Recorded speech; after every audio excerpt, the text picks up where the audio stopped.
আসসালামু আলাইকুম। আশা করি আপনারা সবাই ভালো আছেন। যাই হোক, আমার ইঞ্জিনিয়ার এগ্রোর নতুন একটা ভিডিওতে আপনাদের সবাইকে স্বাগতম। এ হচ্ছে আমার ঘাসের জমি।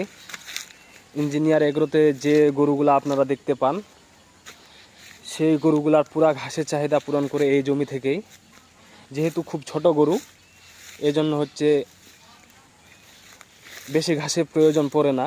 যদিও আমাদের আরও ঘাসের জমি আছে, সেগুলোতে ঘাস তুলে অন্য ফসল লাগাইছি। এখানে হচ্ছে আমার বেশ কয়েক জাতের ঘাস আছে। তার মধ্যে হচ্ছে সবচেয়ে বেশি ঘাস আছে হচ্ছে নেপিয়ার ঘাস, তারপরে হচ্ছে জারা ঘাস আছে। এ পাশে ভিতরটাতে এই যে এই কয়েকটা গাছ, এই যে বড় বড় যেগুলো গাছ, এগুলো হচ্ছে জারা।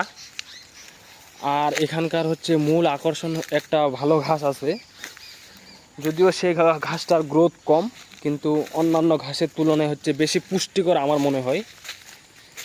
সেটা হচ্ছে লাল পাকচন ঘাস।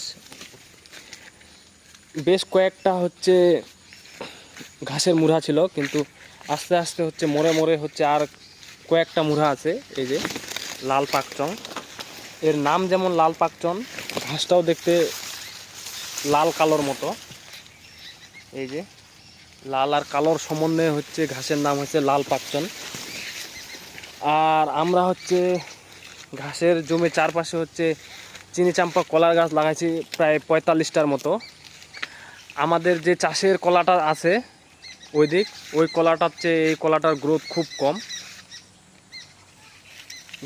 কম, কারণ যেহেতু এখানে ছায়া আর এই কলার গাছগুলোর যত্ন কম হয়, এই জন্য গ্রোথ কম।